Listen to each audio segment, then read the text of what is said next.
നമസ്കാരം പ്രിയമുള്ളവരെ, ഇതെന്താണെന്ന് മനസ്സിലായോ?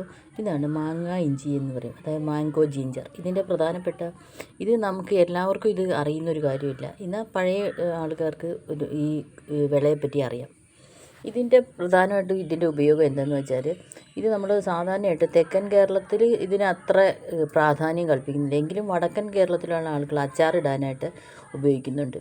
ഇതിനകത്ത് ഒരു ധാരാളം മെഡിസിനൽ പ്രോപ്പർട്ടി ഉള്ളൊരു വിളയാണ്. ഇത് കൃഷി ചെയ്യാനാണെങ്കിൽ വളരെ എളുപ്പമാണ്. ഇതിൻ്റെ ഇത് കണ്ടില്ലേ, ഈ ഒരു ഭാഗം എടുത്ത്, ഇപ്പോൾ ഇഞ്ചി നമ്മൾ കൃഷി ചെയ്യുന്ന പോലെ തന്നെ അതേപോലെ തന്നെ ഇതിൻ്റെ ഒരു ഭാഗം എടുത്തിട്ടാണ് റൈസോം, ഇതിനെ പറയും റൈസോം എന്ന് പറയും, ഇതെടുത്തിട്ടാണ് നമ്മൾ കൃഷി ചെയ്യുന്നത്.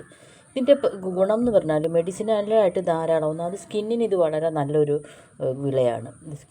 അതായത് പിന്നെ അതുകൂടാതെ വയറിന് നമുക്ക് ഈ വയറ് പിടുത്തം, പിന്നെ ദഹനക്കേട് ഇങ്ങനെയൊക്കെയുള്ള പ്രശ്നങ്ങളൊന്നും ഉണ്ടാക്കാത്ത പ്രശ്നത്തിനൊക്കെ ഉപയോഗിക്കുന്ന ഒരു നല്ല ഇനം വിളയാണ്. അപ്പോൾ ഇത് നമ്മൾ കൃഷി ചെയ്യുക.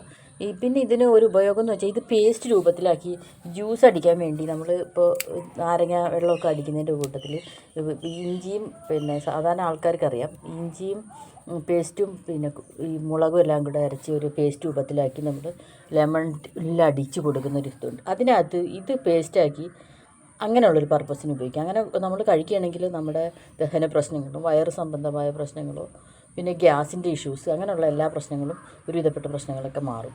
പക്ഷേ ഇത് എല്ലാവരിലും ഇത് എത്തുന്നില്ല, പലർക്കും ഈ വിളയെപ്പറ്റി അറിയുന്നില്ല. അപ്പം അറിയാത്തവർ ഇത് ഉപയോഗിച്ച് തുടങ്ങുക. ഇത് വളരെ നല്ലൊരു ക്രോപ്പാണ്. അത് മാത്രമല്ല, നിങ്ങൾ എൻ്റെ വീഡിയോ കാണുന്ന ആൾക്കാർ എന്തെങ്കിലും ഫീൽഡ് സംബന്ധമായ എന്തെങ്കിലും കീട സംശയങ്ങളോ വിളയെപ്പറ്റിയുള്ള സംശയങ്ങളോ കമൻറ്റ് ബോക്സിൽ ഇടുകയാണെങ്കിൽ അതിൻ്റെ റിപ്ലൈ ഞാൻ ഇട്ട് തരുന്നതാണ്.